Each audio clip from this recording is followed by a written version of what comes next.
इस समय हरियाणा से एक बड़ी खबर आई है। दरअसल देश में लोकसभा चुनावों का तीसरा फेज कंप्लीट हुआ, वहीं हरियाणा से एक बड़ी खबर आती है और बड़ी खबर इस कदर है कि हरियाणा में जो भाजपा की जो सरकार है, भारतीय जनता पार्टी की जो सरकार है, जिसको समर्थन प्राप्त है निर्दलियों का, वो अल्पमत में आ गई है। बिल्कुल सही, इस समय जो सरकार है नायब सिंह सैनी की, वो अल्पमत में आ गई है। वजह है कि जो निर्दलीय विधायकों ने अपना समर्थन वापस ले लिया है और कांग्रेस को समर्थन देने की बात कही है। कांग्रेस के पास नंबर नहीं है, लेकिन नंबर जुटाया जा सकता है। अगर हम देखें, ओवरऑल कॉन्टेक्स्ट की बात देखें, तो इस समय वैसे हरियाणा की विधानसभा 90 विधायकों की है, लेकिन अभी जो मैजिक नंबर चल रहा है, जो 46 चलना चाहिए था, वो 45 है, क्योंकि 2 सीट जो है खाली चल रही हैं। ऐसे में 45 चल रहा है नंबर, और 45 पर अगर 3 विधायक अपना समर्थन वापस ले लेते हैं तो ये 43 फॉर भाजपा और उनके साथ के जो साथी हैं उनके लिए हो जाता है। यानी कि सरकार जो है, नायब सिंह सैनी की सरकार अल्पमत में आ गई है। सोनिया, ये क्या एक दिन या कुछ घंटों का प्रोसेस है, या इसके पीछे कई दिनों की कवायद चल रही थी? चाहे वो विधायक धर्मपाल हो, सोमवीर हो, वो लगातार नाराज दिख रहे थे। क्योंकि क्या हुआ कि जब गठबंधन की सरकार टूटी, एक और थी बीजेपी, एक और थी जेजेपी, तो क्या हुआ कि बिल्कुल जब गठबंधन टूटा, हम थोड़ा सा हमारे जो दर्शक हैं उनको एक बार बता देते कि कोई भी जब आप फिल्म की कहानी देखते हो ना, उसके पीछे जब आप एक बार देखते हो कि क्या हुआ था हीरो के साथ, कौन विलन बना, कौन हीरो रहा, तो दोस्तों एक बार हम इस फिल्म की जो कहानी है थोड़ा सा पीछे चलते। क्या होता है कि बीजेपी और जो जेजेपी है उनकी सांझली सरकार चल रही थी, तो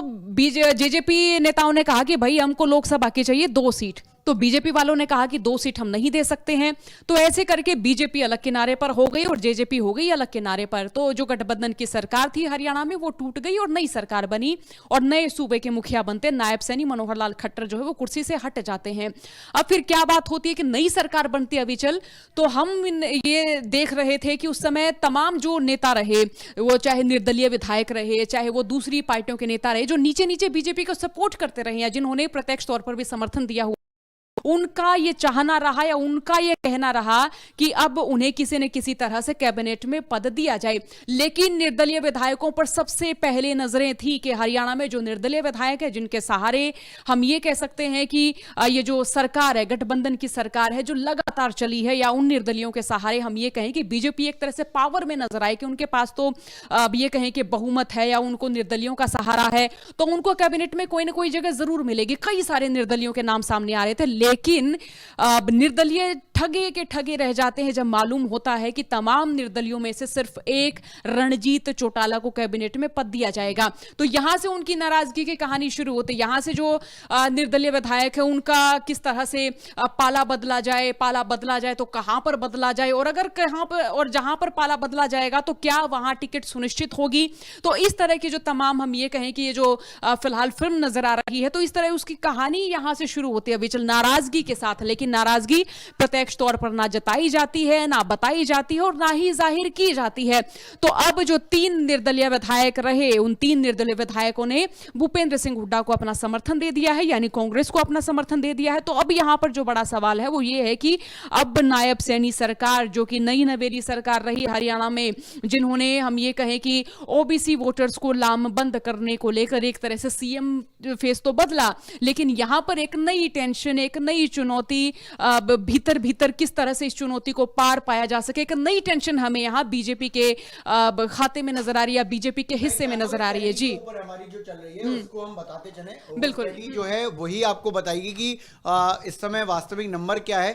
तो आपको नजर आएगा, तो उसमें भारतीय जनता पार्टी के पास जो है वो नंबर जो है वो 43 का है। 43, देखिए भारतीय जनता पार्टी प्लस है, यानी कि और जो समर्थन दे रखा है उनको, उसके साथ साथ उनको 43 है। 45 यहां पर मैजिकल नंबर है इस वक्त का, क्योंकि जो विधानसभा है वो 88 की चल रही है। कांग्रेस के पास 33 नंबर हो गए, 30 अपने और 3 जो है अभी समर्थन मिला है। जेजेपी 10 के 10 उनके पास हैं। टूटने की बातें हुई थी, लेकिन अभी नंबर तो उनके 10 के 10 हैं, और इंडिपेंडेंट जो हैं वो अभी 3 हैं। जो 3 है। तो अभी कहानी जो है वो अगर देखें तो हीरो बनने की बात जो है वो, अगर कांग्रेस के लिए हीरो कोई बनेगा तो वो हो सकता है कि दुष्यंत चौटाला प्लस इंडिपेंडेंट बन जाए, और अगर यहां से बीजेपी को कोई बचा सकता है तो वो इंडिपेंडेंट बचा सकते हैं। बीजेपी को ऐसा नहीं है कि इंडिपेंडेंट बचा सकते हैं, क्योंकि ये है कि जब गठबंधन टूटा तो दुष्यंत चौटाला के विधायक 10 यानी जेजेपी के विधायक हैं 10, तो उनमें से जो 5 विधायक हैं वो जब गठबंधन टूटा दुष्यंत चौटाला की बड़ी मीटिंग हुई, यानी आप देखिए एक पार्टी बड़े संकट में है कि उनका राज चला गया है, जो 10 विधायक उनके साथ वो बातचीत करना चाह रहे, मीटिंग करना चाह रहे कि जी आगे क्या किया जाए, लेकिन 10 विधायकों में से जो 5 विधायक जेजेपी के रहे वो नीचे नीचे बीजेपी के संपर्क में रहे हैं। यानी हम ये माने कि जेजेपी के भी जो 5 विधायक हैं उनको जेजेपी का ना माना जाए, फिलहाल ये माना जाए कि वो बीजेपी के संपर्क में हैं। और अभी जो फिलहाल जो हम चुनावी परिस्थिति देख रहे हैं तो जेजेपी के हैं 10 विधायक, लेकिन पहले जब गठबंधन टूटा तो नजर आ रहा था कि चलिए जी 5 तो बागी हैं, नजर आ रहा है, बिल्कुल खुलकर नजर आ रहा है कि 5 जो हैं बिल्कुल बागी हो चुके हैं, इनको जेजेपी के भीतर माना जाए या ना माना जाए वो भी दुष्यंत चौटाला के ऊपर है कि वो उन्हें किस तरह से सोचेंगे। लेकिन अब 7 विधायक हैं जो भीतर खाते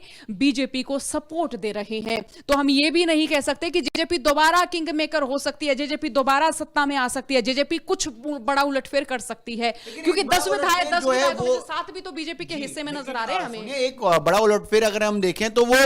कांग्रेस के लिए भी हो सकता है, कांग्रेस के लिए भी परिस्थिति है। देखिए बीजेपी से अलग होकर कांग्रेस से मिले 3 निर्दलीय जो हैं वो विधायक मिल रही हैं। कांग्रेस का दावा बीजेपी की सरकार अल्पमत में आ गई है, हरियाणा में बीजेपी की सरकार गिरने का खतरा जो है वो आता जा रहा है, सियासी संकट गहरा गया है। 3 निर्दलीय ने जो विधायक है उन्होंने बीजेपी से अलग होकर कांग्रेस को समर्थन दिया। अच्छा अलग हो जाते लेकिन समर्थन ना देते, क्योंकि वो तो इंडिपेंडेंट है, यहां समर्थन दिया, इसीलिए मैं कह रहा हूं कि संभावनाओं का जो दौर है वो बड़ा होता जा रहा है। इसमें एक इंटरेस्टिंग बात आपको ये भी देखनी पड़ेगी ना, देखिए दुष्यंत चौटाला अगर ये इधर उधर नंबर को ले जाते हैं तो बड़ी कहानियां पलट सकती हैं। क्या कांग्रेस के साथ आ सकते हैं? जैसे दुष्यंत चौटाला को माना जा रहा था कि जब हरियाणा की हम ये कहें 2019 के इलेक्शन रहे और जब रिजल्ट सबके सामने आया, सवाल रहा कि भाई किसकी सरकार बनेगी, बहुमत में तो कोई नहीं नजर आ रहा है ना, तो दुष्यंत चौटाला ने ये कहा कि कांग्रेस के साथ तो कभी नहीं जाएंगे। यानी हमेशा से अभय चौटाला हो चाहे दुष्यंत चौटाला हो लगातार वो कहते रहे कि उनके दादा की जो जेल हुई वो हुई है भूपेंद्र हुड्डा की वजह से। तो ये जो कहें कि पारिवारिक इसे दुश्मनी कह ले या फिर इसे ये कह ले कि उनके दादा को जेल भेजा, इस तरह का आरोप लगाते रहे दुष्यंत चौटाला, अभय चौटाला, आज तक कह रहे हैं, बल्कि उनका यह कहना है कांग्रेस के साथ तो उनका कुछ है नहीं तालमेल, तो वो बीजेपी के साथ ही जाएंगे। उनको बीजेपी के विरोध में तो जब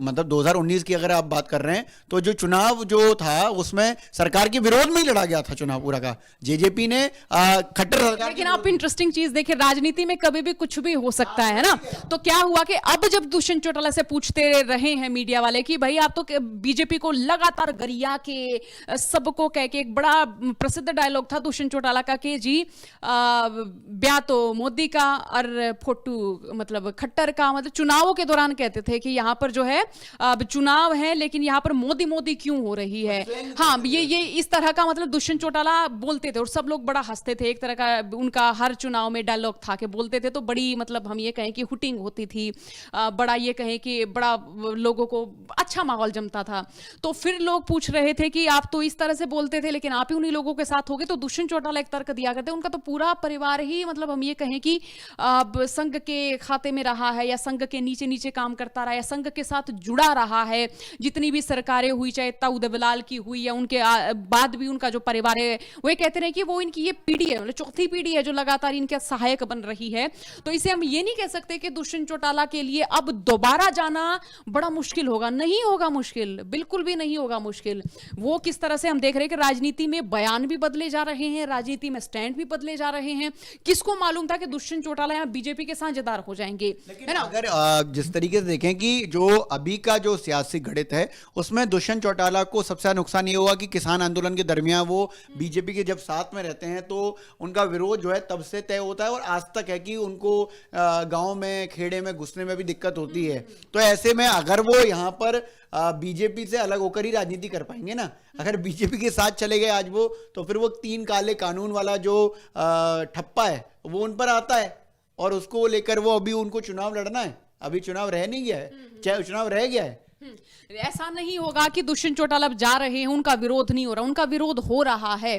और जो दुष्यंत चौटाला का जो वोटर था, आज अगर दुष्यंत चौटाला बीजेपी के साथ में जाएंगे तो भी कोई बड़ा फायदा नजर नहीं आ रहा है, क्योंकि जो जाट वोटर था जो दुष्यंत चौटाला के साथ था, और वो उस समय दुष्यंत चौटाला का वोटर बना जब किसान आंदोलन था, उस समय जब पहलवानों का प्रोटेस्ट था, उस समय जब लगातार इस हम ये कहें कि सूबे में जाट वर्सेज नॉन जाट वाली एक हम ये कहें कि पूरी लहर, पूरी हवा इस तरह से नजर आई थी, तो ये लोगों का जो सपोर्ट है तभी था दुष्यंत चौटाला के साथ। लोग अब सवाल पूछ रहे हो, दुष्यंत चौटाला अगर बीजेपी के साथ अब जाएंगे तो कोई बड़ा फायदा लगेगा नहीं, और हो सके कि बीजेपी की ओर से ही मनाही हो जाए। और कांग्रेस के साथ दुष्यंत चौटाला कई बार कह चुके हैं कि उनका तो कोई है ही नहीं, नाता है ही नहीं, उनके दादा को भूपेंद्र हुड्डा ने जेल भिजवाया, पहले भी ये कहते रहे 2019 में, और अब साल 2024 आ गया, अब भी कहते रहे हैं, 2019 से पहले भी कहते रहे दुष्यंत चौटाला ये बात तो। लेकिन यहां पर लग नहीं रहा कि दुष्यंत चौटाला दोबारा बीजेपी के साथ अगर जाएंगे तो बीजेपी को इससे किसी तरह का फायदा होगा और दुष्यंत चौटाला को किसी तरह का फायदा होगा, क्योंकि चुनाव उनको भी लड़ना, उनके पास कोई मुद्दे नहीं, कोई मसले नहीं है,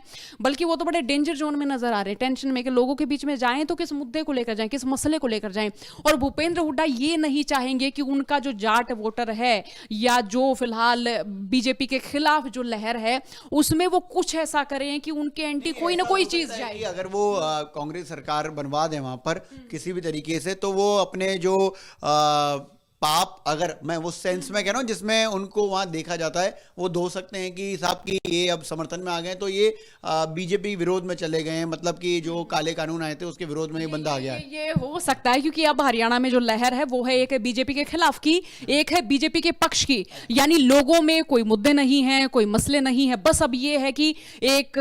जो दिशा है वो ये है कि बीजेपी को हराना है, दूसरी दिशा में वो लोग खड़े हैं कि जो चाह रहे हैं कि बीजेपी को जिताना है।